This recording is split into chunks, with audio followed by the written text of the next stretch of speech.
which is very short. Yeah. And then we're going to hand it over to the star of the show. Yeah. We're getting very close because I'm hearing Well, bells. my father's not here. He was your star. Okay? That was the star last week, father. I didn't realize father. But Dave, you can just make faces at us. We're either going on. We're going to start. Hey, Dan. We're going to start just with two. Actually, Brian, you start there. Okay. And I'm going to start this way, hand it off, and then he's just going to work just like you are. And Brian will take it from there. Take it from here. Okay. Paul, do you need this again because of the quality of your broadcast? Do you want to do a quick I roll? need all the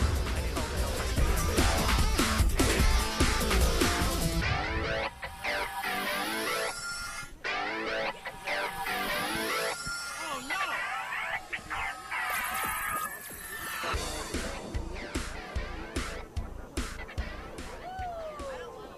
You've got 1 minute. That's right. Whether you do it or not. How many balloons do you hope to sell? We have 700. Should we talk about how much?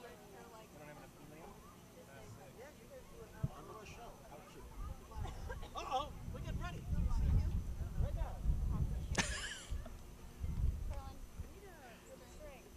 Welcome to high school football. It's week number 8. Hard to believe we're still in short sleeves, Mr. Brian Morris. We're at Drake Stadium tonight. It's Dowling Catholic and their home season finale against the Johnson Dragons. We'll get into the meat of the game, but really, the star of this show is Brian Morris. He has got an entire huge segment for you. He's got lovely ladies with him. Brian, let you do the work now. I do, and this is a big week at Dowling Catholic. There was a lot going on. I'm going to have you ladies introduce yourselves real quick and tell us what was going on this week at Dowling Catholic. Hi, I'm Allie Mason, and this week we sold shirts. We sold about 1,200 shirts, I think. On Wednesday, we all wore our pink shirts to support all the people with cancer, and this week we actually have our football game, and we're just all excited about this week. So you guys did a lot of work, again, for cancer, and it's a pink out tonight, right? And don't forget to tell everybody who you are. I'm Haley Morrow, and yeah, we sold shirts like all week. We actually sold out 4 times, so we had to order more, and everybody's supposed to wear them tonight because it's a pink out, and we're still selling them down at the entrances. Okay, and do you guys know all the proceeds for this? This is going for cancer. Is there a effort that's going on at Dowling Catholic? Hi, I'm Maria Sontag, and yeah, we've been partnering with the American Cancer Society and also Johnson High School to have this pink out and support all those that have breast cancer and are battling cancer right now.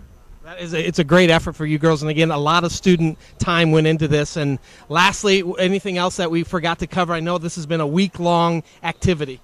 I'm Carolyn Milligan, and the reason we have balloons is we're selling them at the entrances for $1, and you can write a personal message on them for people who have had cancer or are battling cancer. And then right before kickoff, we're having a balloon launch, and all the proceeds go to the American Cancer Society. Well, we thank you ladies and Dowling Catholic for all the efforts for Beat Cancer, and hopefully tonight everybody come out, wear your pink shirts, buy a balloon, and we will help beat cancer.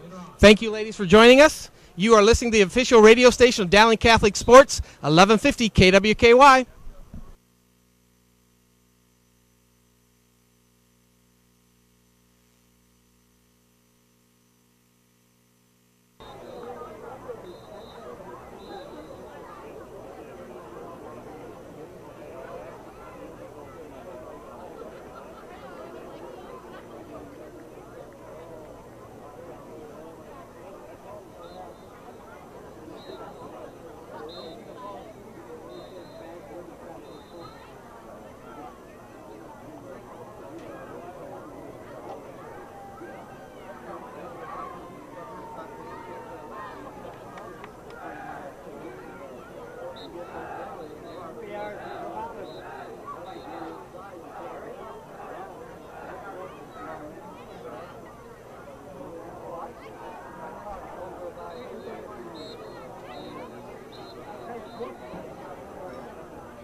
Here come the balloons.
We're back at the official radio station of Dowling Catholic Sports, 1150 KWKY. Brian Morse on the pregame show. I'm here with Marty and Denise Simpson, Dowling parents of Trent Simpson. So a special night tonight, senior night as well as the Beat Cancer night. Tell me a little bit about how special this night is to the both of you.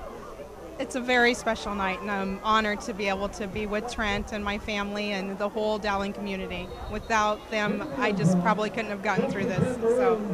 And I know, Marty, you've been involved with Dowling football and Catholic football for a long time. Again, this is kind of a end of one era for you.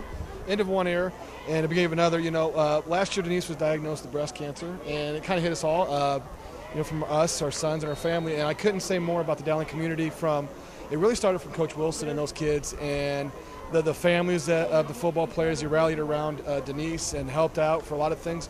Last year she did the dinners for all the boys, and even while the dinners were going on and she was going through her surgery and her all the stuff she had to go through, they were there for her and did a lot of help. So it really showed that the Dowling community is one, and when somebody's down, they'll be there to pick them up and carry them. So it was great. I mean, that is an unbelievable story that you've been a part of this, and I always talk about the football players are tough, but people who go through cancer, it is a lot tougher. It is, definitely, but with all my support, I made it. Well, that is, and we're all happy tonight. Now, you're part of the coin toss tonight? I am. I'm going to go out in the coin toss, yes, with other cancer survivors, I believe. Now, what's the call, heads or tails? Heads. All right. Never fails. Heads never fails. All right, well, thank you guys for joining us. If I don't say this, Brian, I got to say hi to Alexis and Riley if you're watching in South Carolina. So it tells you how many people watch this. This is a great thing. Well, Marty, Denise, congratulations and good luck in the future. Very welcome. You are listening to Dowling Radio Station, Catholic Sports, 1150 KWKY. Nathan Christian, the ball carrier. People 0 on the tackle. Gain of 4. 39, the ball at the Maroon 21.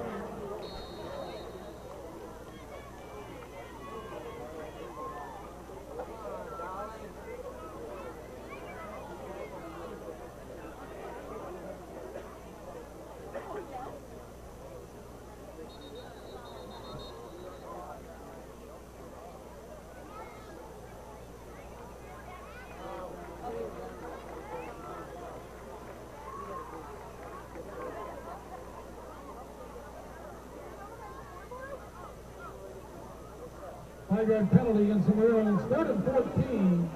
The ball back at the Dowling Catholic 16.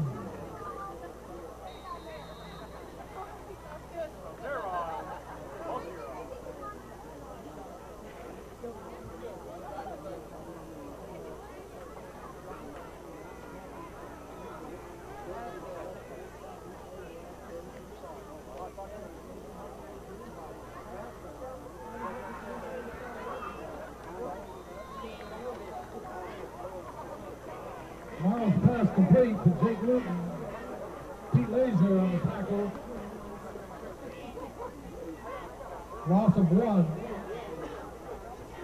4th and 15. The ball back at the Maroon 15. Correction. 4th and 14. Back at the 16. Spencer Nelson back deep for the Dragons. Jake Luton punting for the Maroons.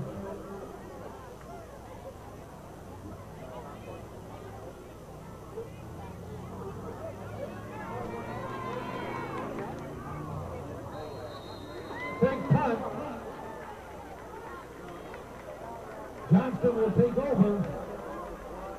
People 0 on the tackle. 1st and 10 Dragons.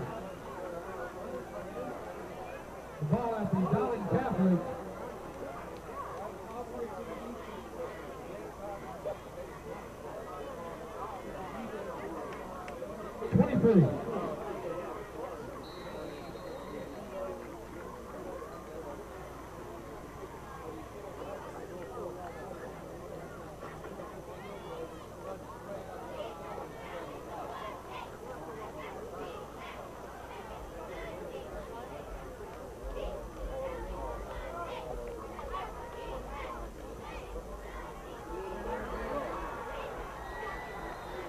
Jordan Whittington, the ball carrier.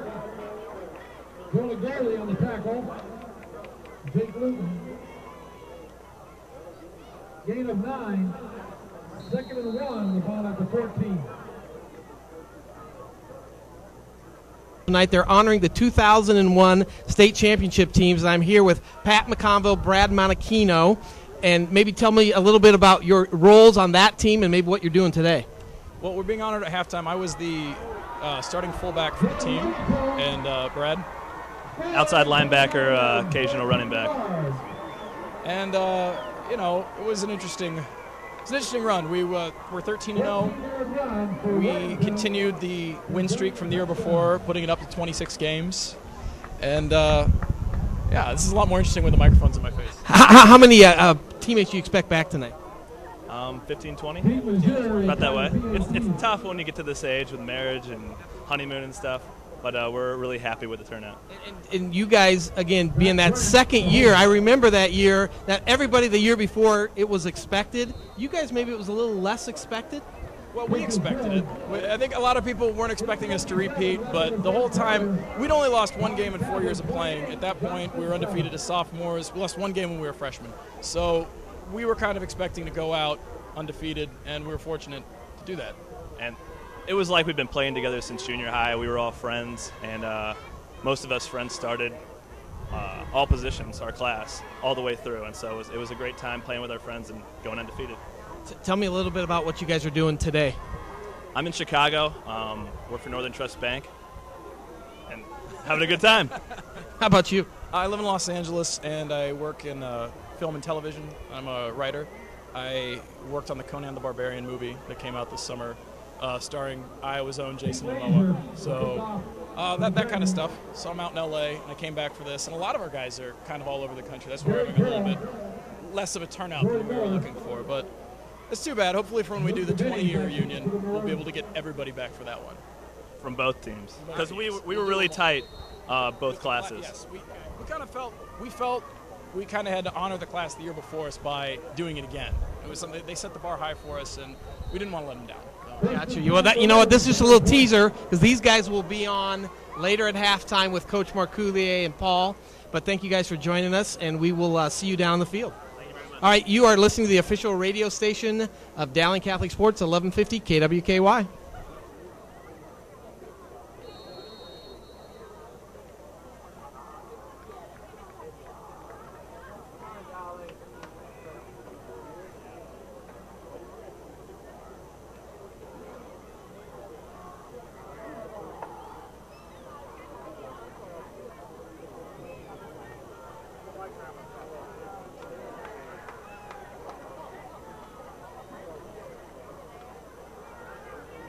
Joey Miller, the ball carrier. Robert Boone on the tackle. Gain of 5. Second and 5 at the 25.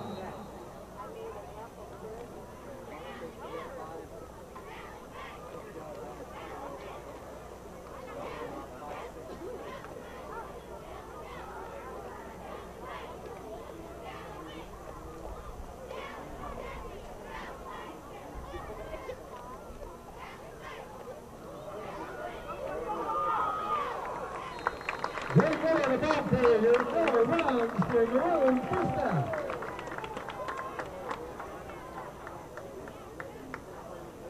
John Parachi on the tackle. First and 10, Dowling Catholic. The ball at the Maroon 37. 12-yard run for Joey Miller.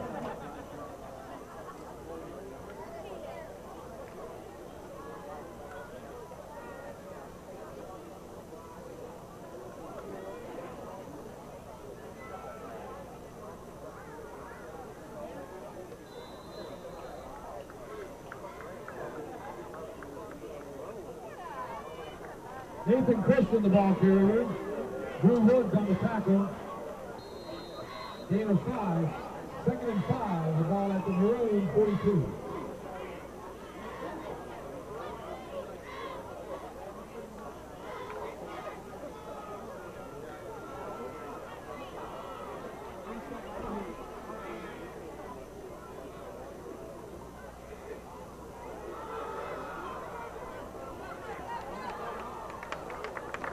Joey Miller, the ball carrier. Miller runs for Maroon, first down.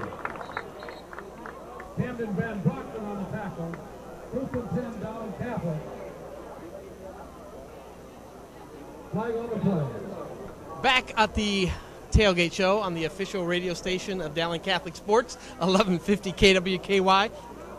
Dave Marcoullier, Paul Yeager, Dan Huffam, who is the, I call it the chairman of the board of the Catholic Football League, is here tonight joining us. Dan, tell me a little bit about your role and kind of what's been going on this year. Sure. Like I say, we've got the Catholic Football League is pretty much wrapping things up here. We've got a couple more weeks. Flag just finished up last week. We've got some of the fifth grade that's finishing up, and then we're in semifinals and playoffs. So it's been a great year. Over 600 kids. Families have been involved with that. And we're from third grade through eighth grade, and I think we're at 36 teams that we have. Now, this Catholic sport or Catholic football has been around for a long time. How did you get involved in that, Dan? Good question. Good question. I was one of those guys that I'd actually, after I had got done playing, had the itch and had coached in the early 90s with some of my friends. And then when my youngest son was able to play, we go to Holy Trinity. And so when he was in third grade, I stepped up and coached that team. The next year, Scott Flood and Greg Goley and all those guys said, hey, we got a proposition from you. That was just 4 years ago, and now I've launched into being president. So it's amazing how that happens. You know, a volunteer is willing to help, and suddenly you're getting a 15-minute pregame show, and that's what happens when you start volunteering a little bit. So the 600 kids, 2 more weeks left. What do the freshman coaches, do they come out and maybe have a year-end celebration with some of the 8th graders? How does that work? Yeah, that's a good point. Yeah, we actually do have a celebration after the championship weekend on the 15th. Claude has actually been very involved with us throughout the year and been involved with our coaches clinics and Coach Wilskins. And then what we're doing starting this year is we're actually starting an 8th grade postseason tournament. So we're going to have every 8th grader is eligible to play, and we're putting together 2 teams. We'll be playing in the West Side Classic. And so Coach Wilkins has been very integral in that and been a part of it, and it's really been a good tool. So when we get ready to drop them at the doorstops at Dowling, they're going to be ready to roll. So the West Side tournament, where will that be held? It's going to be at the Valley Stadium. I think it's I want to say it's the last week of October. And so, like I say, we've funded to have those 2 teams play in that. And it's just a nice bonus for those 8th graders to get them ready for freshman year. Well, absolutely. And, you know, so much of the technique and tackling and different drills is learned at such a young age. And I know the Catholic League is such an important role of the success of Dowling High School. It has been, and like I say, it's been great for us to see it and be a part of it, and it's been wonderful. So, well, Dan Huffam, thanks for joining us, and you are listening to the official radio station of Dowling Catholic Sports, 1150 KWKY.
Second and 10, the ball at the Dragons 17.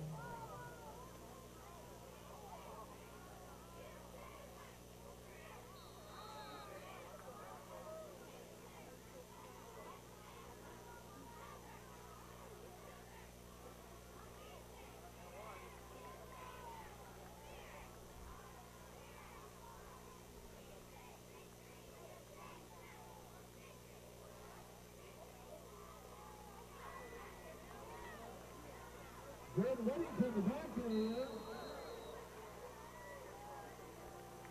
Big move on the tackle. Flag on the play.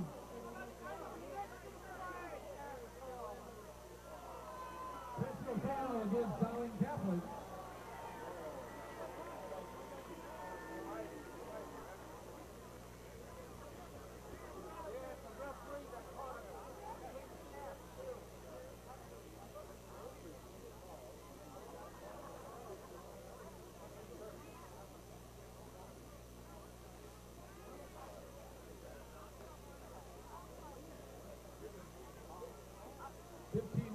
penalty against the Maroons.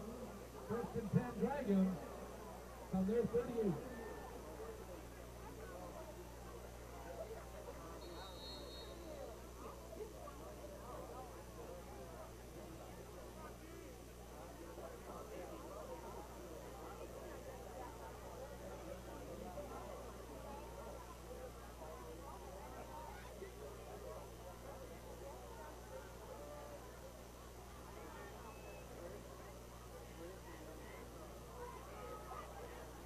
Jordan Redding to the back there.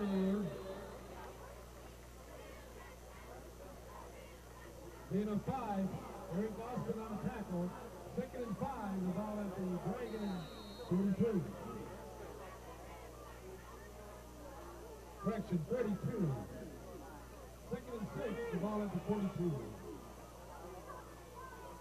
Sports 1150, KWKY. Paul Yeager along with Dave Marcoulier and Brian Morris. And should we actually talk this football game, or do you have more interviews that you want to do? No, that was it was all kind of thrown at me. I've been up a long time today, so it was very. You know what? I was listening to the Simpson story. That was that's emotional stuff. It really is. And for her to battle back from breast cancer, that's and she was choked up, and she was excited just to be here tonight. So great story. Glad to have her, and we have a football game tonight, Dave. Last week, Dowling Catholic came out 28-16 win against Ankeny. Both you and Brian hit this one, and Coach agreed with you. That's the most pepped up you've seen Dowling play in a long time. Oh, without question. Since the state title game, the most excitement, you could just feel it. It even reached up to the press box to us. I personally haven't been that excited since the state championship game, and I tell you what a ball game. It was great. Good ball game. A lot of things went well for Ankeny in terms of them turning the ball over, I guess, to Dowling. Really, a lot of things went well for Dowling.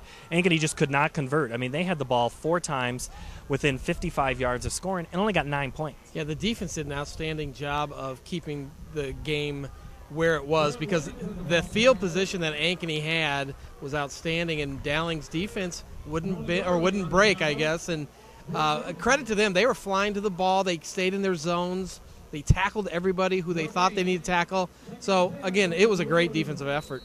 In the offense, we saw a couple of different players. One of the things that Dave and I talked about before the game is you got to help me out who's playing quarterback, because we saw Ryan Boyle come in as a freshman and ran the ball, I believe it was 8 times, 8 good snaps, but a completely different look for Dowling for this season. Yeah, and I'm sure that caught Ankeny off guard. They could not have expected that, and the offense that we run with Boyle in there changes too. It actually goes back to last year's offense with Connor Brevard, because Boyle is more of a quarterback like him, more so than a pocket quarterback that Dan Hartlett is. So offensively, the players stepped up that needed to step up, and they were played outstanding. And now you just got to think, does Ryan Boyle throw the football tonight? You know, I bet they will give him a little bit more of the offense, and the thing that it really benefits Dan Hartlieb as well, because Dan's had a nice, solid year.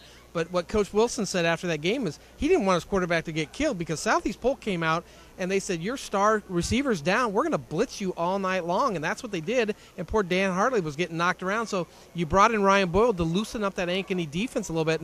And I think it helped Dan Hartley. He had a lot more time to throw against Ankeny than he did against Southeast Polk. One of the more exciting plays of the game was the one that iced it away. Alex Heckman stepping in front of that pass from Joe Lanning, and interception, and everybody was yelling, get down, but all he heard was score. Yeah, and there's no way he was going to go down on that. I mean, what a beautiful run. I just happened to see a replay of that on Mediacom this week, and holy cow, what a run. It was so exciting. There was no way he was going to go down, though. It wasn't going to happen. No, he went after the game. That's what he said. He's like, I'm not going down. I'm going for 6. So he had that in his head right away. He had a pick 6 in his brain. Right here with the sophomore game, Dowling leads 28-7, 3:30 to play. Dowling has the football. So we get ready for Johnson. We'll get into them in a little bit for a couple more parts of this pregame show. But Dave, defensively, Alex was my transition to the defense. Talk about that defensive effort. The defense did a great job. As Brian said, they would bend a little bit, but they wouldn't break. They did a good job keeping Ankeny's receivers in front of them. That Myers for Ankeny was a heck of a ball player, and I thought our kids did a good job with him. And linebackers, I thought, especially helped me out. And the linebacker? Naven. What a job. Played hurt, and I saw him this week. And what a game that kid played. He did a great job. You agree with that, or was there other parts of the offense or defense that you like? You know, I think the defensive line did a good job because they did their job. They may not have got a lot of the credit, but they did their job. And I thought who had a really good game was nose guard Alex Kramer had a really good game of neutralizing that middle of the field and did not allow Ankeny to penetrate through the middle of the field at all. He's been one of those that's had to be that baptism by fire, and there's been a few other players that have come up. But, you look at John Wisniewski getting a chance to play and kind of grow into that role. You've got some juniors that are playing. You got cornerbacks. The one that continues to impress me, both Tim Mackey and Michael Gelati, both of the smaller guys on the field, but they're making big plays. I just talked to Coach Bossum today about the secondary, and I said, I don't know if you've played more zone than man for man, and he agreed with that. And then he started talking about the individual players and how they've stepped up. They were very concerned about the secondary coming into this season. But I tell you what, and last week we just talked about it, what a great job the secondary has done. And you're right, Mackey had a heck of a game last week. We'll find out more about the Johnson Dragons. That's the opponent tonight. We're going to talk with Nate Zittegren. That's a familiar name to some of the Dowling family. We'll do that right after this. You're on the official radio station of Dowling Catholic Sports, 1150 KWKY. Dowling Catholic 45.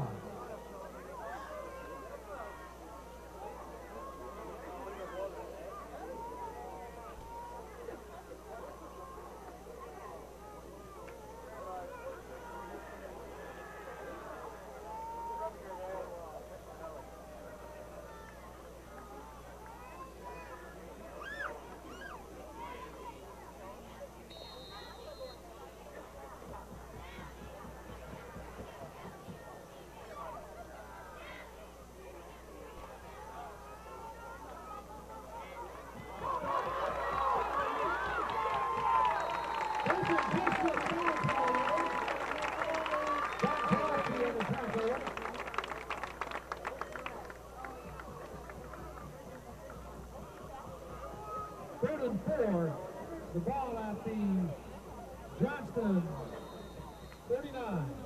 16-yard pickup to Nathan Christian.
The official radio station of Dowling Catholic Sports, 1150 KWKY. Paul Yeager alongside a familiar face. You'll know the familiar voice when you hear him. Nate Zittegren is now the assistant athletic director. Are you an associate? Is there a difference between associate and assistant? Or your title says assistant. So assistant athletic director at Johnson. So former assistant at Dowling on football, head freshman coach, swim coach. What's it like to not be called coach now? It's different. I kind of had an identity change or shift from being Coach Z, always been known that professionally. Now I'm Mr. Zittegren, and that's a little different. So now tell us about the job and what you're doing. I oversee all middle school sports, so we have 7th grade sports and 8th grade sports. I've got over 400 kids participating this fall and getting ready for basketball and wrestling to start. I also assist with a number of varsity sports like here tonight, and we have a girls swim invite tomorrow and all that kind of stuff. Do you miss the swimming coach part yet? Once the season rolls around, Dowling is let's just say an understatement, be very good this year, and they've got a lot of talent coming back. And once that state meet rolls around, I'm gonna miss it some, yeah. But I really enjoy my new position. I drive by your high school every day going to work, and always see stuff happening. There's always stuff going on those athletic fields, and you've done some other renovations around. Kind of catch us up on some facilities. What's new? Sure. Johnson is growing. We're currently at 500 students roughly in the class. We did a study over the summer to see if there was possibly a second high school in the future. Currently the talk is possibly building a new 10-12 high school in the future and stuff. So they're building a new elementary school. 3 years out it'll open, and possibly a new middle school or high school in the future as well. So you're growing. You got all sorts of stuff happening. The athletic fields. Anything new that Dowling fans will notice when they come for events this year? We have a video board at our football stadium that we put in. I think this is the third season we've had that. We are looking at expanding our football stadium. It'll probably be in the next 3 years as well. It gets a little cozy in a couple of spots there, but especially when you bring good opponents in. And one of the other things, let's talk about that football team. Coach Brian Willey, 10th season. Coach Woodley always get a big boost of enthusiasm when talking to him. Sure. They're off to a 4-2 start. They've got 3 really tough opponents the next 3 weeks. We got Dowling tonight, Ankeny next week, and we finished with Southeast Polk. So 3 of the conference powers in a row. We lost a close one to Urbandale and also another close one to Marshalltown. So the kids are pretty excited about the opportunity tonight to play a very good Dowling Catholic team and get to play at Drake Stadium. Now you've got you're the third team the Dowling's playing in a row, third team from the CIML Central that's got a junior quarterback that's in his second season, Michael Kinning. It's always good to have that guy coming back and have the experience and those leadership qualities. Sure. The sophomore quarterbacks last year were phenomenal in the conference with Lanning and Starskovich out of Southeast Polk. Kinning is having a great season. He's very mature for a junior. He's got 1 year of experience under his belt, and hopefully watch him air it out a little bit tonight. And one thing Coach was telling me is there's been a few injuries here, blown ankle, or maybe some mono, but that's just the nature of the beast when you're playing 4A football, especially in the CIML. Gets a little tough, guys get a little beat up, but overall everybody's ready to play, and he's kind of confident tonight. Hey, everything's going to come together. Yeah, we've had some linemen that have been pretty dinged up. Dowling has got a lot of kids hurt as well, so that's part of playing high school football and part of playing in good conferences. So kids are really excited though about tonight's opportunity. Defensively, they're very senior-dominated. 6 of the front 7 are seniors. Yeah, they very, very good senior class. The McKay brothers, one of the 3 sets of brothers that they have. There's 2 sophomores starting on the defense tonight. Both of them actually have senior brothers. The Sexton kid who plays linebacker, he's got a senior offensive lineman brother, and then the Bulls kid who plays corner is the sophomore. He's got an older brother that's a senior wide receiver as well. So 3 sets of brothers playing tonight for Johnson. And when you got those sophomores playing already, that just leads to good things down the line. And the sophomore squad, it's 34-7, but they've had a really good sophomore season. And the freshmen beat Dowling last night. Yeah, the freshmen were really excited about that win last night. They've had a ton of improvement over the course of the season, and we're very, very excited about a 10-7 win last night over Dowling. The sophomores have had a great season. There's a lot of promising kids in that class, and there's 2 starting varsity tonight. So. All right, winter sports, a little too early to start thinking basketball or wrestling or anything like that? Not at all. Basketball starts pretty soon. It's right around the corner. Middle school, it actually starts a week from Monday, and then I think it's the 7th and 14th of next month that girls and boys start. So we got some, 2 very talented heavyweight wrestlers, state qualifiers returning that both play football. One's out there right now. The sophomore Scanglin, and then the senior brother plays defensive line as well. So got a lot to look forward to this winter. All right, and we'll see you around the block. Nate Zitter, good to have you here on the pregame show, Assistant Athletic Director at Johnson High School. We'll come back. We'll get into the team a little bit more of Johnston and in this matchup with Dowling Catholic. You're on the official radio station of Dowling Catholic Sports, 1150 KWKY.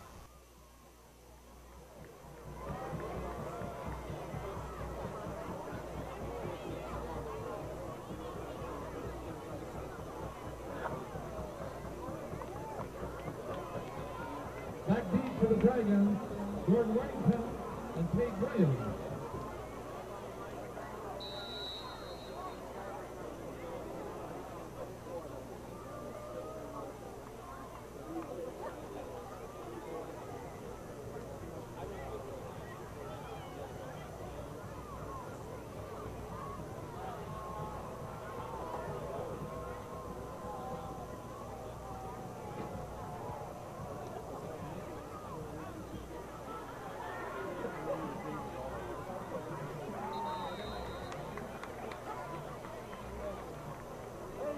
From the 26-yard line, Nick Stitzel on the return. First and 10 Dragons, the ball at the 40. 13-yard return for Nick Stitzel.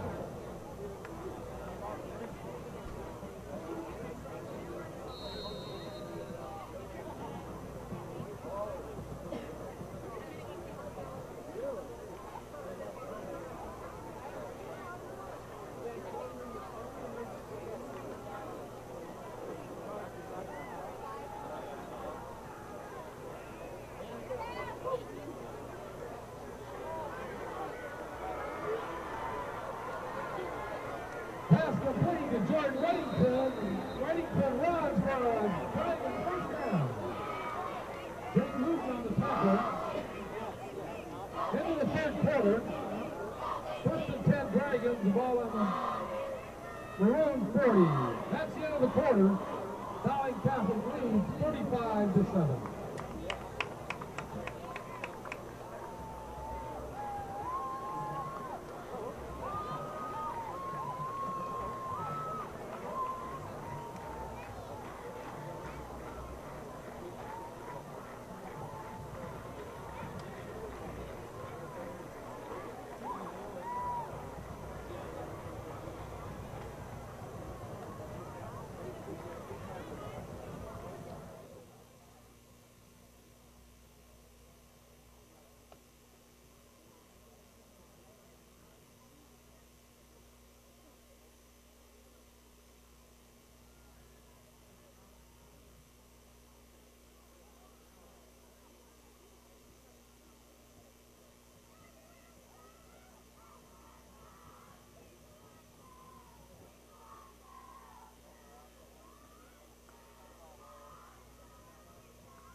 The official radio station of Dowling Catholic Sports, 1150 KWKY. Paul Yeager with Brian Morris. We call him Monkey because he's hanging around in the bars, and we call Dave Marcoulier, we don't call him any name because he can make life difficult. I think he's going to make me write a 12-page report for that remark. You know, the guy, he's still giving out homework to me after 40 years.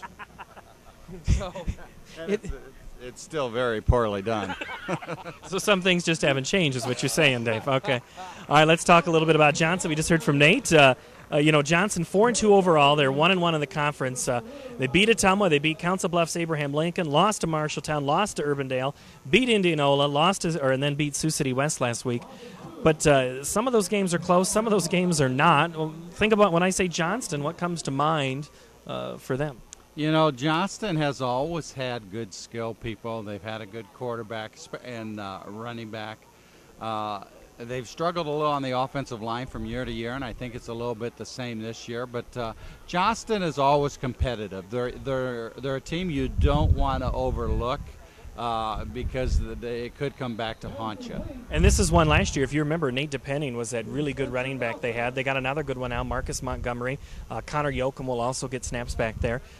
They usually feature a very good running back. You know, they do, and I think they come into the Dowling game, and Dowling, if my memory serves me, has really stopped that running back the last couple of years. And Johnston, the last 3 or 4 years have always ended their season with Dowling, Southeast Polk, and Ankeny. So they come in maybe with a record, and suddenly they've got the lion at the end of the season. So I expect a competitive game tonight. The last 2 years, Dowling has done a nice job of really getting up quick on Johnston and kind of knocking them out early. Now, when they start throwing the football around, Dave, this is one of those things where you get a little nervous if you're a defensive coordinator because you face those guys. That we talked about the corners. They are a little bit shorter. They're having a matchup against these guys. So how do you take care of that discrepancy between the tall and the short? Well, the wind's going to take care of it tonight, to be honest with you. Johnston's going to throw the ball a lot. They have some receivers. No one, that stands out more than anyone else. Good quality receivers, all 3-4 of them. But they're going to be throwing the ball a lot. And I tell you what, Paul, this wind is really going to be rough on Johnston throwing that ball tonight. I will say the wind has maybe died down just a skosh, but it was 19 miles an hour gusting when we went on the air at 6 o'clock for the Brian Morris show, and it's calmed down a little, but it's supposed to be in that 20-mile-an-hour range. And this is a stadium where you've got an open north end. Yeah, absolutely. And watching this sophomore game, the wind is really affecting this game. The punts, field position, with the coin toss, if you win it, you may want to be careful and play with the wind instead of taking the ball. Well, that'll be something to think about as we'll follow the coin toss. And really, we just send Brian down, and he got his hair cut a couple of weeks ago, so that shouldn't be a problem for you tonight or anything. But it does get a little bit windy. It does get warm. That's the one thing. The sun is now starting to go down, so it is getting a little bit cooler. It's not that hot. But, it's still football, and it's still, you're hitting each other. Yeah, we're in October, and, we're in short sleeves like you said earlier. But the wind, I'm looking at the flag, and it is whipping still, and we're up here on this mezzanine area. It is going to be tough, and I think, Dave, you're right. It is going to be a field position game that first quarter. And each team is going to have to figure out how they want to change their offense depending on which way they're going with the wind. Team stats for Johnston, they've thrown the ball 174 times, completed it 108 for 1,112 yards and 11 touchdowns. That's passing. Rushing, they're 218 for 927 and 10 touchdowns. So you can't get much more even than 11 touchdowns passing and 10 touchdowns running. And that's pretty balanced, too, with the yardage. So, they are a well-balanced team. All right, we'll get into Johnston a little bit more and take a look at some other things going around the CIML tonight, but we're right here on the official radio station of Dowling Catholic Sports, 1150 KWKY.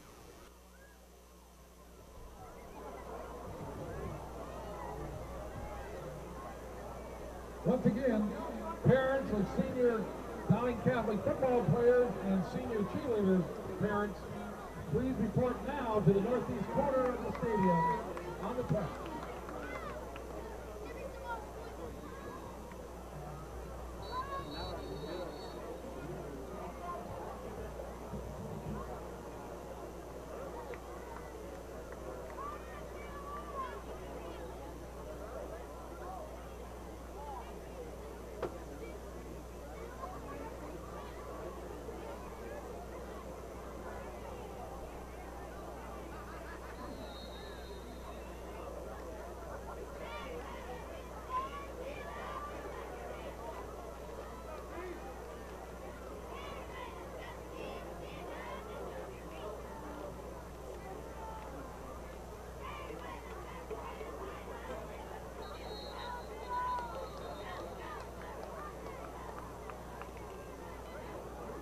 Flag on the play.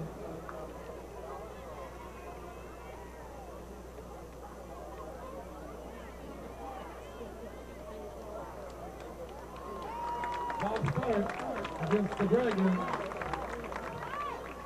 3rd and goal from the 7.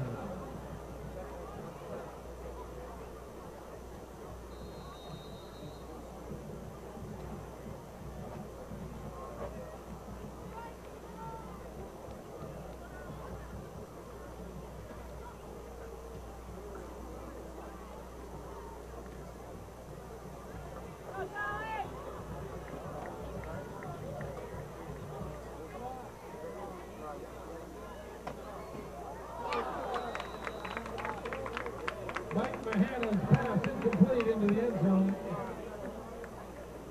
4th and goal, the ball at the Maroon 7.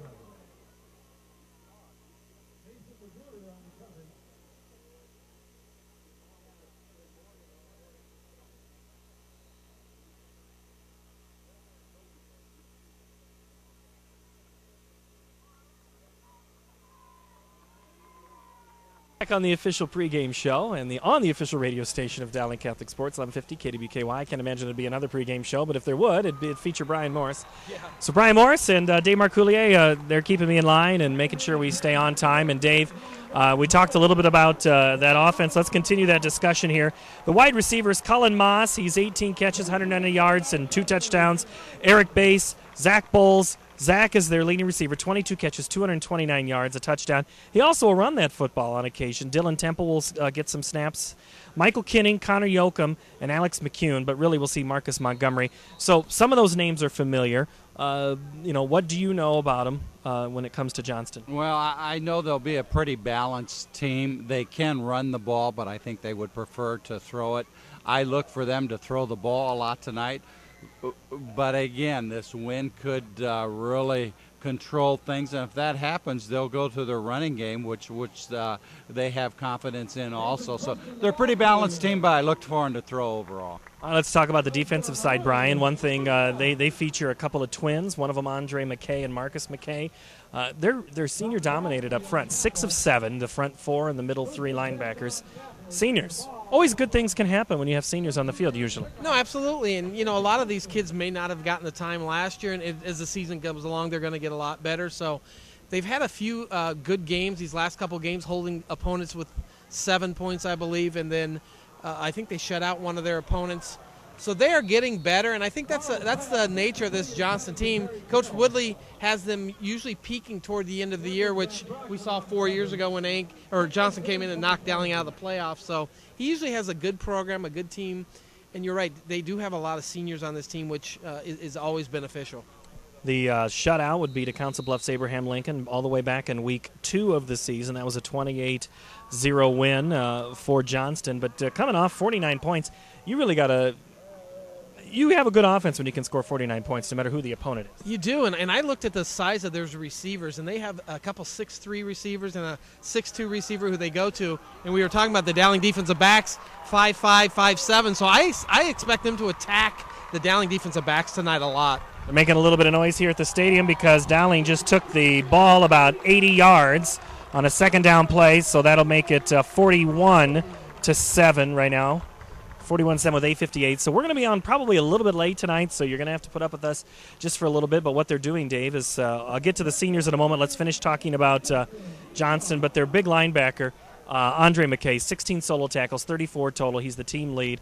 McKay, Nick Newton, Devin Richards, all 3 of those guys at linebacker and up front, tough. Yeah, and that's their strength, definitely. Their linebackers, they're awfully tough to get to block, and if you do, they do a great job playing off the block and finding where that football is. All right, 37 seniors will get a chance to walk out wearing the home jersey for the last time tonight. 37 seniors. I barely had 37 players on my varsity squad, and here you got 37 seniors. Yeah, that's a lot of seniors, and a lot of those guys play. And Brian and I were just looking at how many seniors and where, and whole offensive line with the except of one player, Zach Curvin.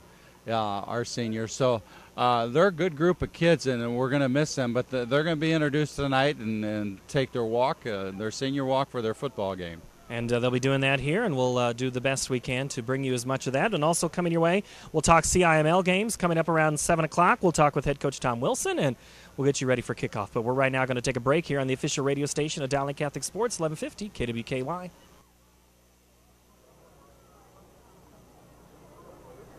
Nick McClellan will kick off for Dowling Catholic. Tate Williams and Jordan Weddington back deep to Johnston.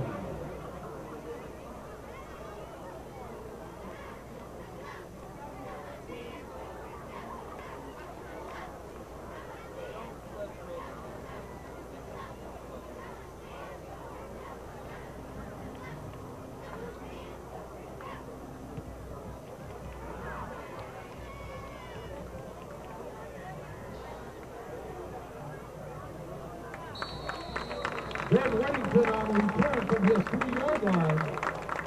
John Swisher on the tackle. 1st and 10 Dragons from their 26. 23-yard return for Weddington.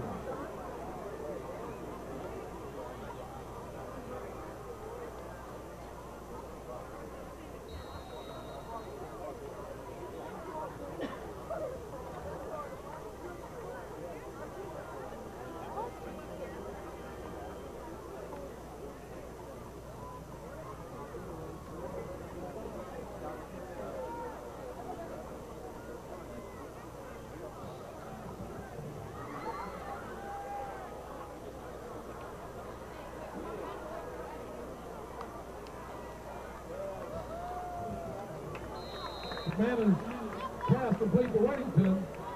Devin Grace on the tackle. Gain of a yard. 2nd and 9. The ball at the Dragon 27.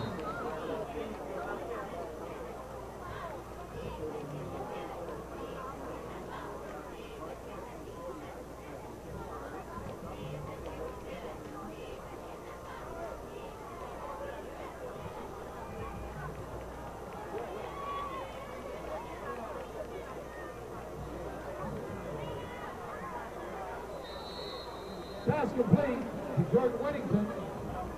Jake Luton on the tackle.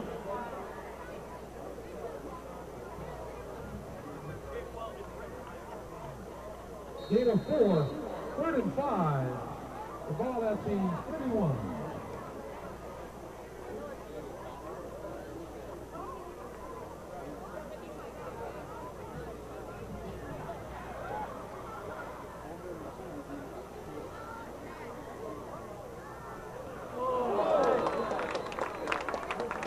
The pass intended for Nelson, incomplete.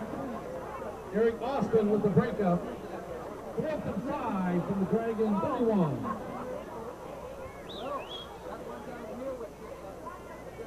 Brian Morris and Dave Marcouli. Hello. Just to let you know, we're always talking. Sometimes there's a microphone, sometimes there's not. Dave, we got to follow up because I was asking you about not your granddaughter, your grandson's baptism. You were talking about it last week in the fourth quarter. How'd that go for you? Yeah, it went great. You know what? Boy, was I heckled about what I said. All week long I've been saying my granddaughter's getting baptized Saturday, so I'm looking forward to that. And it didn't dawn on me till I said it at the game when we went off the air. It's a boy. I have 3 daughters, and the oldest grandchild has 6 grandkids, and the oldest is a boy, and then I got all the rest girls, and I'm so used to saying girls that it was a boy. So I was texted right away by all 3 daughters. And well, you should be. They're always got your number. They're making sure you're updated. And before I forget, assistant coach Andy Pollock, his wife had her 3rd girl. They had their 3rd girl, so they're in that 3-girl club. Yeah, well, I wish them luck. I wish them luck. The weddings were fun, right? Yes, yeah. I tell you what, I'm done paying for those things. I'm still paying for them, but I'm done putting them on. There's nothing. I learned with the first one, don't get involved. Just, you try at the beginning to control things and give some input, but you're going to lose. So you just go out and mow the lawn. So right. That's what I did. And write the check. They just tell you where to write the check. All right, let's take a look at some of the other games tonight, Brian. You're getting close, and now Johnston's going to score. So it's going to be 42-13 with 6:15 to play. So this game continues on. Southeast Polk is at Indianola tonight. Mason City's at Valley. Waukee at Fort Dodge. Des Moines Hoover is at Des Moines East. Marshalltown is at Ames. Roosevelt's at North. Lincoln at Ottumwa. Urbandale last night beat Sioux City North 48-7. Sioux City East is at Sioux City West. And Council Bluffs Jefferson is at Council Bluffs Lincoln. That's the second time this season they've played that game. They played twice over there. So are there games that stand out to you, Brian, that you want to know scores a lot? The Waukee game, they pulled a surprise last week. They went up and took care of Marshalltown, which was a little bit of a surprise. They held Marshalltown in check offensively and ran right through them on the offensive end of the ball. And then, Des Moines Lincoln, they've had some issues that are in the paper with some of their players. So they play Ottumwa tonight. We'll see how that impacts the results of that game. Lincoln put 86 points on the board last week, and a lot of their offense will not be playing, at least for tonight, possibly the rest of the season. I think Marshalltown Ames, just because Marshalltown comes off the loss, Ames I always think is a tough team in a tough environment. Yeah, that's a good matchup in the that conference as well. Again, I think if we roll the tape from the East game, I said Valley would run the table, and I still think that.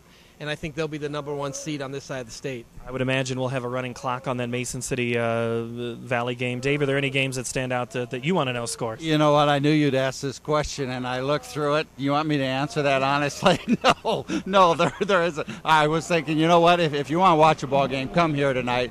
It's a great facility, and it'll be a good game, and 2 good football teams. But no, Paul, I'm not really interested in any. There really aren't many key matchups tonight. There really aren't. Nope. Ankeny has the week off, so even in Southeast Polk playing Indianola, I don't anticipate that to be a close game either. No, I really don't. I was thinking of that on the way down here. I don't look for any close games, to be honest with you. We'll find out how this one goes. So we're continuing on, and now it's another big play. We should just go and start doing the play-by-play of this one, but we won't. We'll come back. We do have a couple of other things we need to take care of, but Tom Wilson will be coming up very, very shortly. But now we'll step aside here on the official radio station of Dowling Catholic Sports, 1150 KWKY.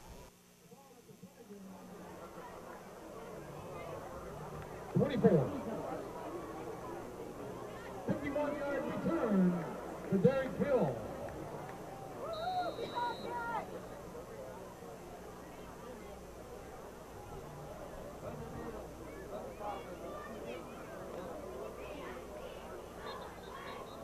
Matt Whipple now quarterback for the Maroons.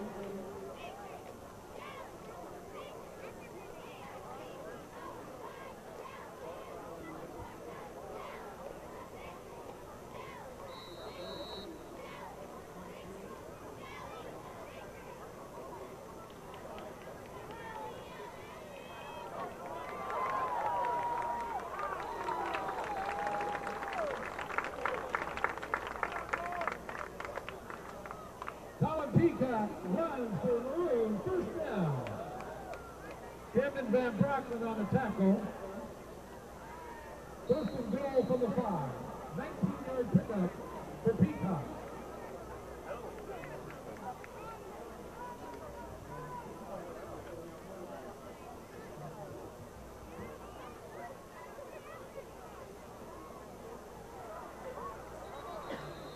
Colin Peacock, the ball carrier.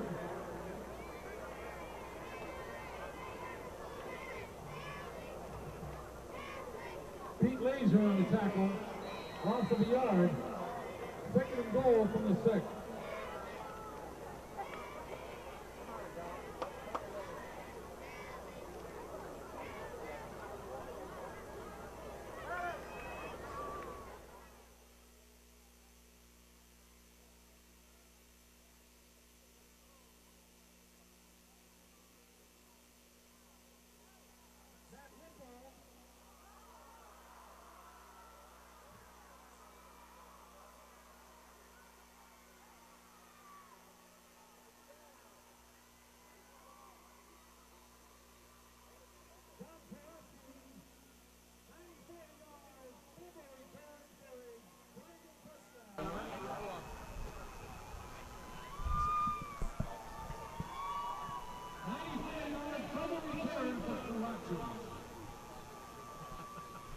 A 94-yard fumble return in the sophomore game cuts into the Dowling lead. It's now 42-20, 4:52. It's not going to be a close game, but we're almost going to have a running clock.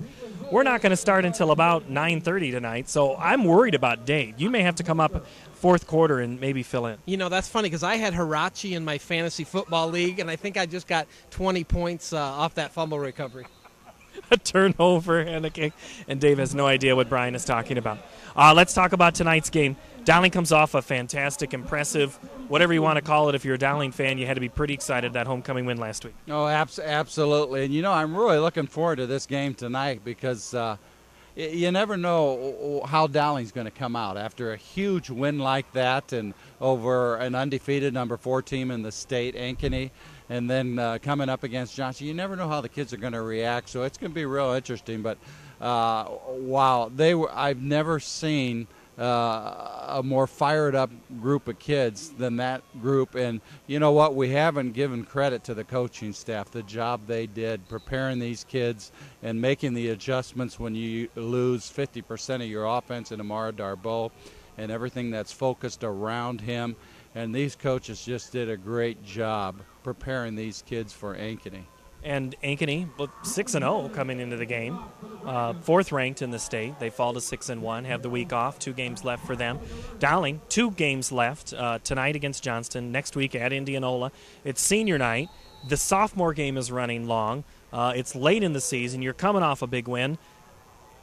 I would say if I'm Johnson, there's 3 good opportunities for me. Yeah, absolutely. You know, first of all, thank goodness it's not snowing and the game's starting so late. But no, you're right. And Johnston, I think Brian alluded to it earlier. Johnston will be ready to go for this game because they'll feel they have a senior-dominated team, and they're going to feel like Dowling would make their season because they have had some losses and. Dowling could make their season for these seniors. It's something they wouldn't forget. So Johnston will be ready to play tonight. 37 seniors will put on the home colors for the last time tonight, Brian. Senior night's always special. You see the activities. They get to walk out with their parents. Being a football player, any level, being an athlete at any level is a big commitment, not just for the time. There's camps, there's summers, there's springs, and it all comes down to basically a final time. It does, and you know, and it's for the parents as well because the parents have put in, you know, sometimes 10 years as well with this Catholic Football League. So it's an emotional time for the parent, the player, And the beautiful thing about the season and the playoff system they have now, you have senior night, you still may play for 6 more weeks. In the old days, you'd have senior night and you were hoping you would be playing for another week or so. But it's a little different, but you're right. These kids have put in so much time, and they really have. And even if the kids don't play on Friday nights, they put in just as much time as the kids who do. So every senior, all 37 strong, are going to walk across that field tonight, get a big hand from the crowd. Now, look at the day. Today's the 17th. If all the pieces fall together and everything goes Darlene's way and they end up in the championship game, it's a long way to go. They'd still be playing for another month. They would be, because that championship game's the 19th. I think it's the 17th or 18th. Yeah. So that is right. So they've got a lot of football left. And just talking to these kids, seeing them on the sideline, it reminded me with talking to this class of 2001 state championship team. They came into the year with those expectations. They weren't as high, and they said they wanted to keep it going in the pregame interview. So I see a little bit with that with this team as well. They want to keep this thing going.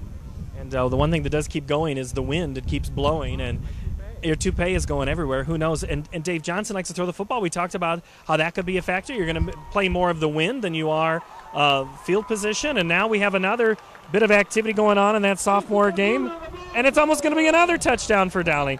But I had Verbuga. Why don't we just turn around? We just do that game. They'd probably rather watch the game than listen to us anyway, don't you think? I think they're watching it anyway. I think they're cutting away on the video, and so we'll just go up to Denny for that. But we'll come back. We'll set you the starting lineups, and we'll get Brian down on the field. We'll get ready for those senior matchups.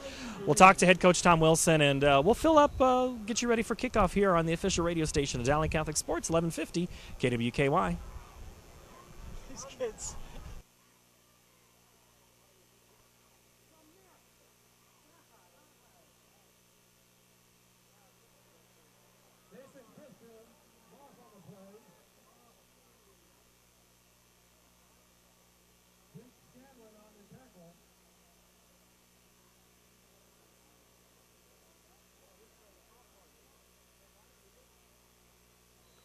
Austin 2, second and goal.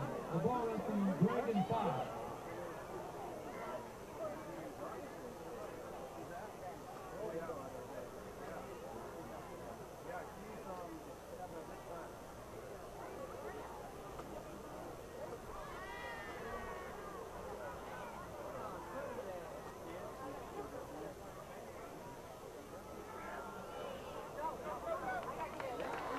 Nathan Christian, 5-yard run for a touchdown.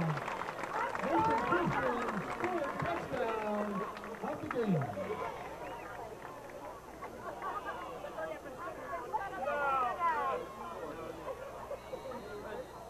Nick McClellan will try the PAT. Matt Whipple, the snapper. Brandon Morrow, the holder.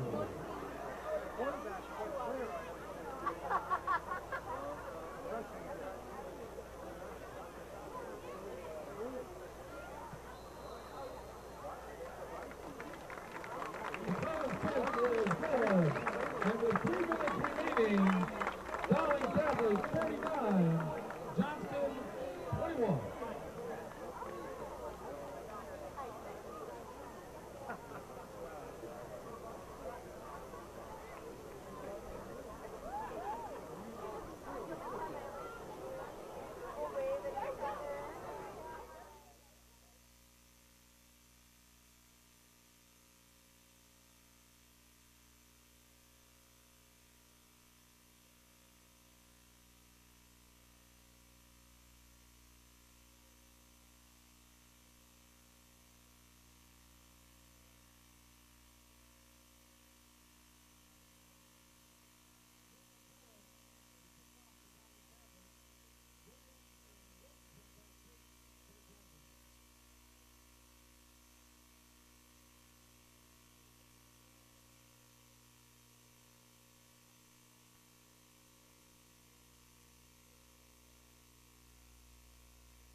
Oh no, they're going into the coach second. Talk about coach.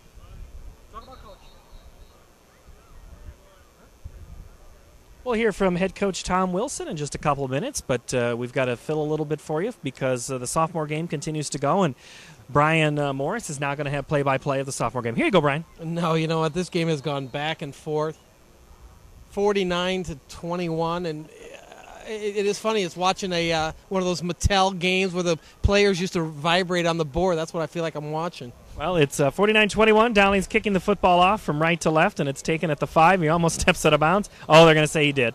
So now it's still not a continuous clock because it's not 35 points, but we'll see how that one goes. Let's talk one of the questions, the Ask the Announcer segment. If you have anything, by the way, I've completely forgotten to say, you get in-game scoring updates and little stats and tidbits. Ramel Slaughter handles our Twitter account. It's at KWKY Sports, so say hi to Ramel. I know we've got some folks watching. Billy is in Kansas and in Missouri in that area watching us. I know we usually have the Denver folks watching, so good to have that. So, Brian, one of the questions was, where would Dowling be seated if the playoffs start? Dowling's got 2 games, but there's 3 games left in the season. Yeah, I'm predicting Dowling will win their last 2 games, go 7-2, and Dowling will be either the 4th or the 5th seed. Kind of all depends on what Des Moines Lincoln does. Lincoln's sitting at 5-1 right now with 3 games left that are all winnable for Des Moines Lincoln. So if they finish 8-1, I see them getting a few more points and being ahead of Dowling Catholic, and I would envision Valley being the top seed on the western side of the state. Ankeny, Southeast Polk, depending on how they do the criteria, are going to be 2 and 3. Then Dowling and Des Moines Lincoln will be right at the top 5. If it goes just straight head-to-head, Ankeny did defeat Southeast Polk 12-7, but Ankeny has the loss to Dowling by a little larger margin. So you've got the conference alignment. You don't even know who's going to win the conference because all 3 teams could realistically finish their year out with wins and be tied with 1 loss each to each other. This happened, I believe, 2 or 3 years ago, the same scenario. Each team beat each other. Dowling beat Ankeny. Ankeny beat Southeast Polk. Southeast Polk beat Dowling. And same scenario where it is the tied, their tie, and the tiebreaker goes to however they do the criteria. But the playoff system's all based on wins and losses and who you beat, winning records and non-winning records. So it's nice to have that conference championship, but it's not needed or doesn't really go into play for the playoff seeding. Dowling's 2 losses come against Valley, which will probably be the 1 seed. They should win out. And the other loss is to Southeast Polk, another team that'll probably only have 1 loss. So you could probably I think you're right. I think Dowling's probably the 5 seed, depending on what happens to Lincoln. But you lose one of your best players, could dramatically affect. So that might become the game that we do need to watch for scoring to determine playoff seeding. So if you're a 5 seed, you don't have as much of a chance to host as many games as you would if you were a 4 seed. No, you're exactly right. And, and I'm sure there's some people from Johnston right now in Indianola saying, well, wait a minute, you haven't played us yet, which we haven't. But, again, I'm just predicting what I believe will occur, and I think Dowling will win these last 2 games. It's a hypothetical is all that it is. So if you can take care and win those games. So I asked Coach Wilson, Athletic Director Wilson, about home playoff games or playoff sites, and still kind of up in the air. East is a possibility to still make the playoffs and still have a home playoff game, so that would probably be out as an option for that first week. Valley Stadium, well, Valley is probably going to have a home game unless there's one of those weird down the line, the 3rd game of the playoffs. If you are I think if you went on the road twice and win, you get to have the 3rd playoff game as a home game because, last year we almost ended up going to Sioux City because of the weird scenario that had went there. So Valley Stadium is probably out. Drake Stadium now becomes possibly your front runner, but it could be Johnston. But Johnston could still have a home playoff game. So a lot still has to fall out in the next 3 weeks. There does. It's fun to look at it because it's just office fodder and water cooler. Well, maybe I'm not too many people in the office chat about it, but I do see the top 4 teams or 5 teams, irregardless of how things shake out, will be Dowling, Southeast Polk, Ankeny, Valley, and Des Moines Lincoln. Dowling scored again. Now 55-21 pending the extra point, but they'll have the continuous clock for only 1 minute and 40 seconds. This sophomore team, they have gone 28 quarters without giving up any points, and tonight they've given up 21 points. So the extra point is good. It's now 56-21. Freshmen lost last night, by the way. Not a good subject for some. but others, it is just freshman football and very important to those levels, and we'll see how they bounce back. We'll take a break. We'll get you ready for kickoff, and Coach Tom Wilson, trust me, he is coming up here on the official radio station of Dowling Catholic Sports, 1150 KWKY.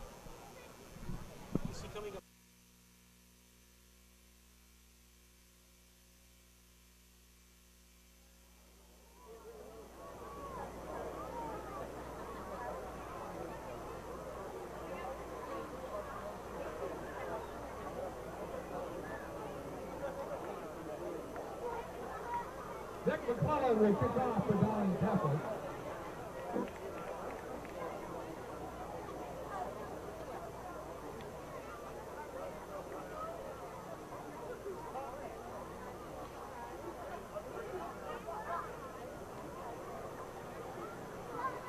Whittington and Williams back deep to Jasper.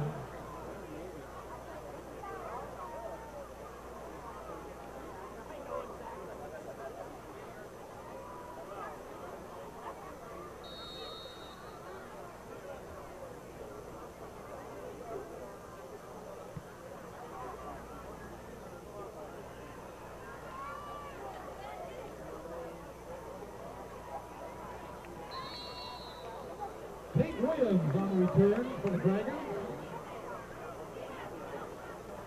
Luke Vandermeulen on the tackle. First and 10 Dragons.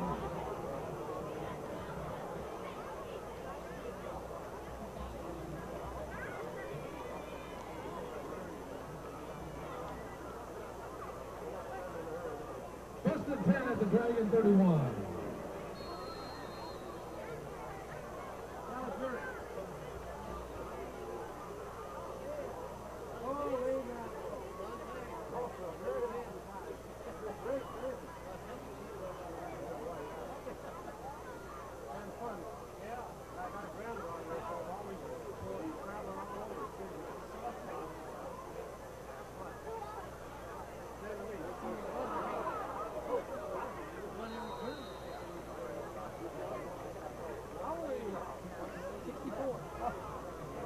Anthony, the player, ball carrier, first down, Dragons.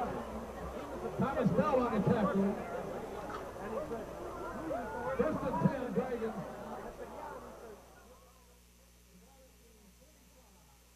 To the last play of the sophomore game. It's 56-21, and the Dowling and Johnston sophomores are getting a chance to play in front of a big crowd, and that will be the final play with the Dowling sophomores winning tonight 56-21, but let's get you ready for the varsity game in terms of who will be the starting lineups for tonight.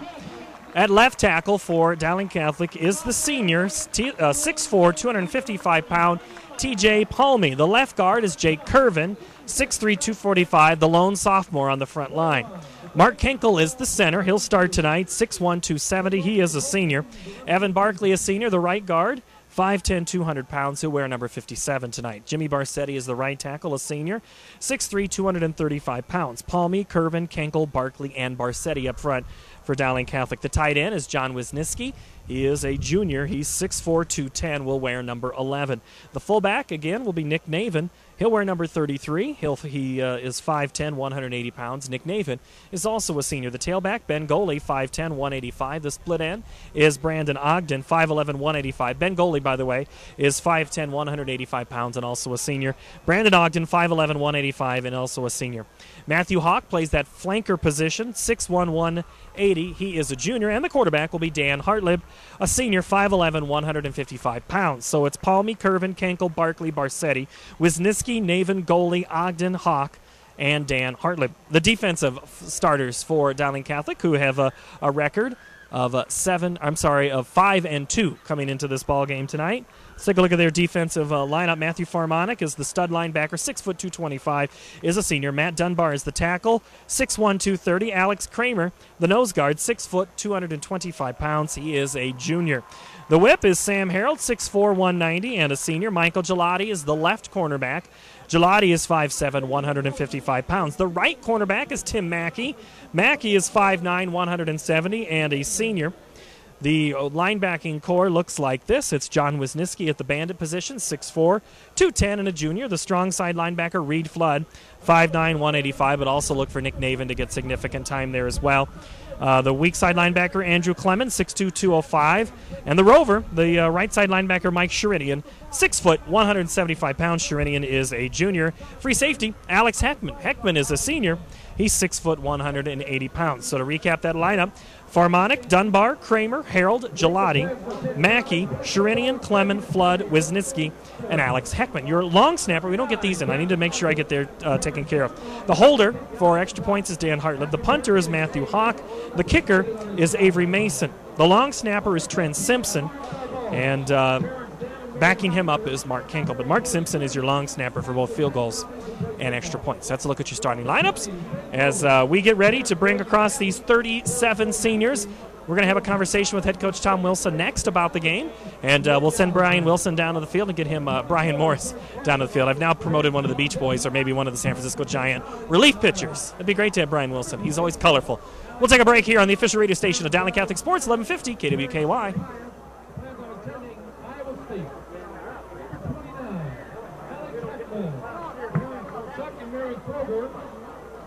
Undecided on his future plans.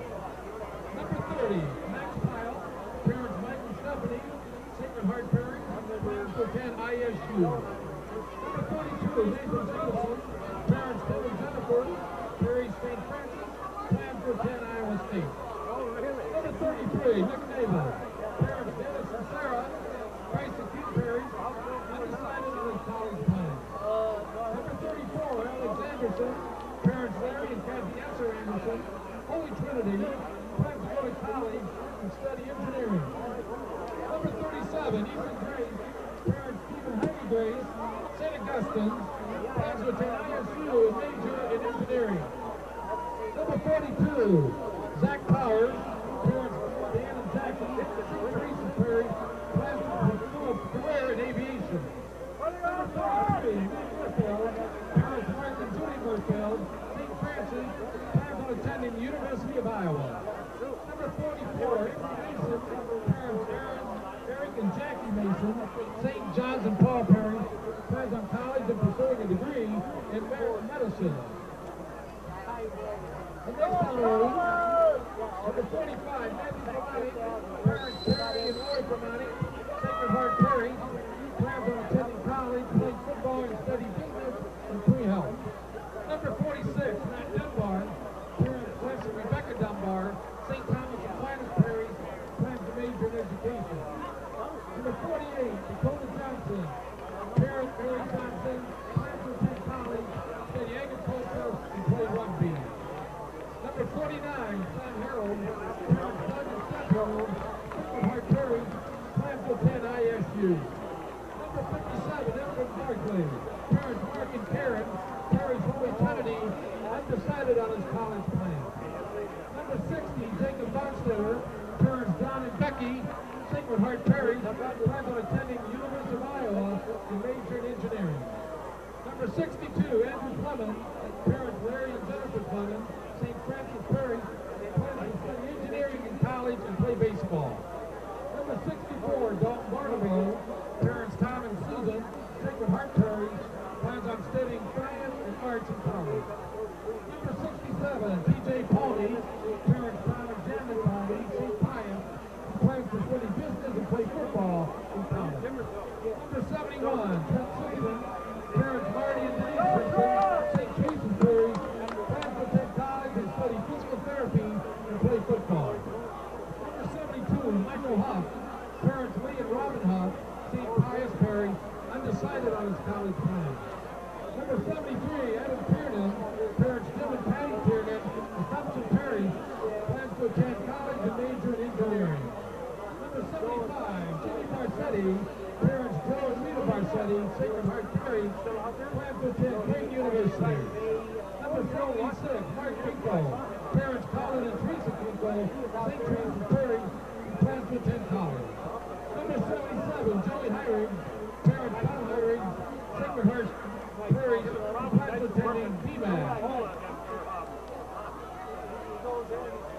Next honoree, number 80, John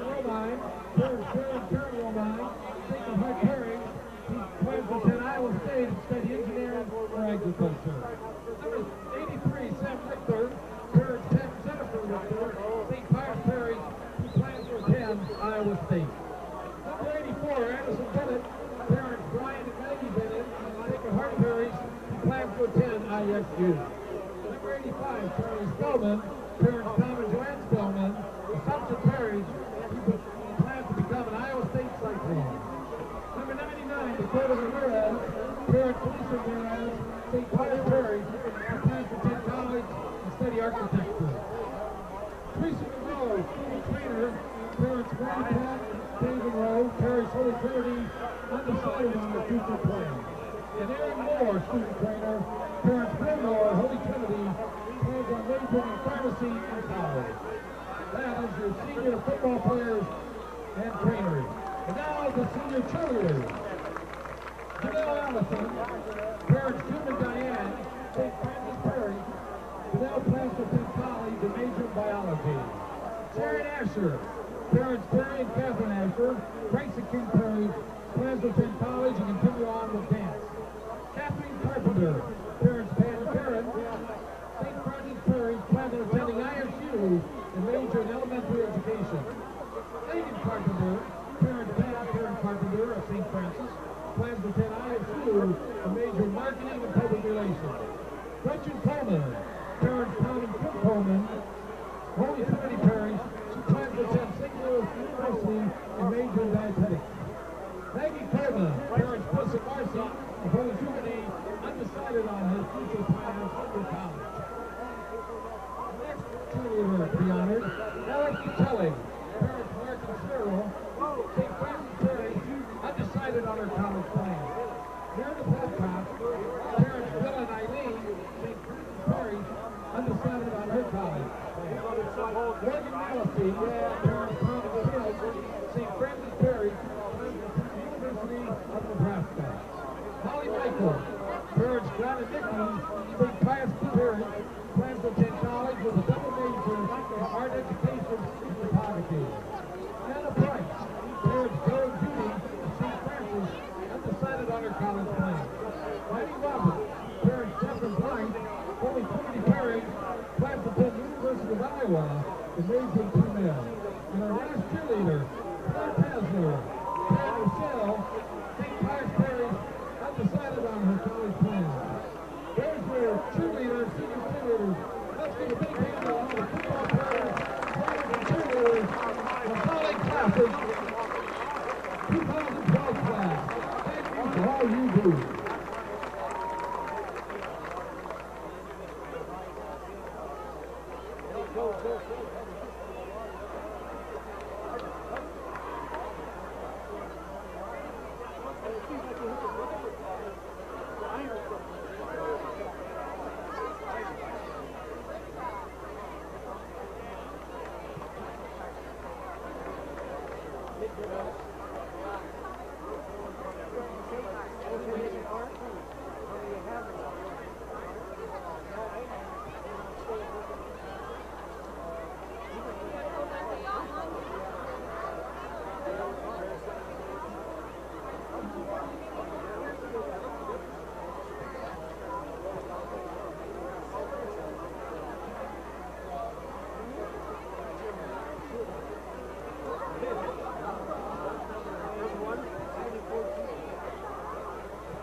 Here's the starting lineup for the Johnson Dragons. On offense, left tackle, Cam Abbott, number 37. Left guard, number 54, Connor Jacobson. Right guard, Eric Bridgewater, number 51. Right guard, Chris Sexton, number 65. Right tackle, Tyler McCormick, 55. Right receiver, Colin Laws, number 4. Right receiver, Eric Bass, 31. Right receiver, Zach Bowles, 83. Right receiver, Dylan Temple, 34. The quarterback, number 1, Michael Penning. Tailback, Connor Yoakum, 31. And the fullback, Alex McCune, number 2. The starting defense for the Dragons. Left end, Marcus McKay, number 57. Right tackle, Julian Holder, 25. The nose, Joe Scanlon, 71. Right end, Devin Richards,